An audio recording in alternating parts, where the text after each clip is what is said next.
Donc, voici les types de bases de lignes qu'on a à apprendre si on veut commencer à lire correctement des plans mécaniques.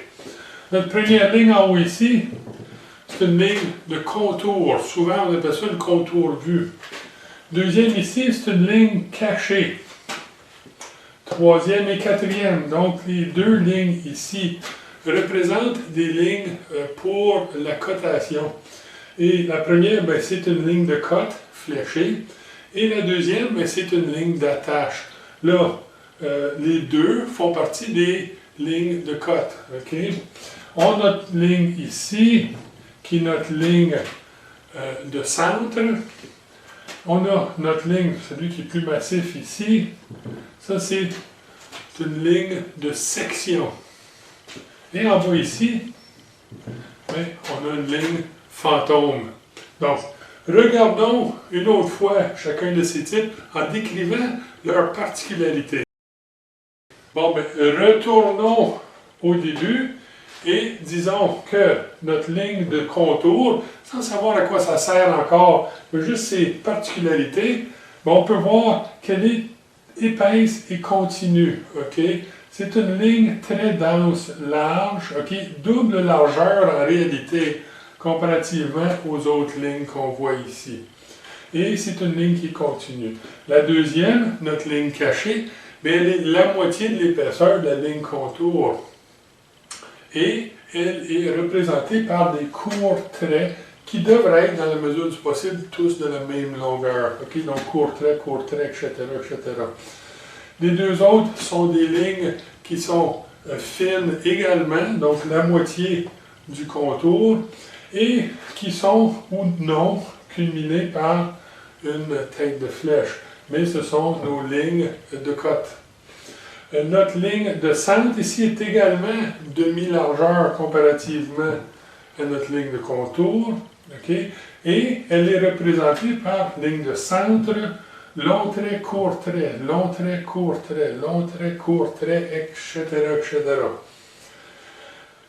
Avant-dernière ici, notre ligne de section, on peut voir qu'elle est double épaisseur, comme notre ligne contour, et qu'elle est représentée par long trait, double court trait, long trait, double court trait, et ainsi de suite, et que ses extrémités culminent en tête de flèche, bien important pour une ligne de section. Et finalement, notre ligne fantôme en bas ici, qui elle est long trait, double court trait, comme la ligne de section, mais l'épaisseur de la ligne est la moitié de l'épaisseur de mes deux lignes épaisses, et elle ne culmine pas avec des têtes de flèche. Ça, c'est nos types de lignes, puis une description physique. Là, on connaît les noms et on a une description physique de chacun des types de lignes. Mais à quoi servent ces lignes-là? Repassons à travers les lignes une autre fois, et cette fois-ci, regardons l'utilité de chacune d'entre elles. Là, des lignes qu'il y a ici sur le tableau, il y en a rien que trois qui ont quelque chose à faire avec la forme de la pièce. Et ça, c'est la ligne contour, évidemment, avec le nom, la ligne cachée et la ligne fantôme. Une, deux et trois lignes qui ont à faire avec la forme de la pièce.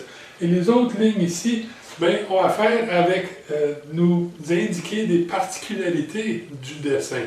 Alors, commençons avec notre ligne contour. La ligne contour est la ligne qui démontre la forme de la pièce. Là, en dessin mécanique deux-dimensionnel ou bidimensionnel, 2D, on ne fait pas de surface, puis on ne fait pas non plus de perspective. C'est réellement juste des intersections qu'on démontre de surface, donc des lignes, ou des lignes de vue, dans le sens que je vois le côté d'une pièce et je le représente par une ligne. La forme extérieure de ce que je peux voir sur une pièce, elle est représentée par une ligne contour, cette ligne double épaisseur très voyante. Si par contre j'ai des choses qui se passent à l'intérieur d'une pièce ou à l'arrière d'une pièce, des choses qui sont cachées de ma vue dans le plan dans lequel je regarde, ces entités-là ou ces choses-là vont être indiquées à l'aide de lignes cachées. Et finalement, en bas ici, notre troisième ligne qui a à faire avec la forme, c'est notre ligne fantôme. Et notre ligne fantôme, assez surprenamment, nous démontre quelque chose qui n'existe pas, ou du moins pas encore sur la pièce. Ça peut être une cavité qui ne sera produite que beaucoup plus tard dans le processus de fabrication, ou même par un autre atelier. Donc, ligne fantôme, ligne cachée, ligne contour, ont tous trois à faire avec la forme physique d'une pièce. Les prochaines lignes qu'on va regarder, c'est nos lignes de cote.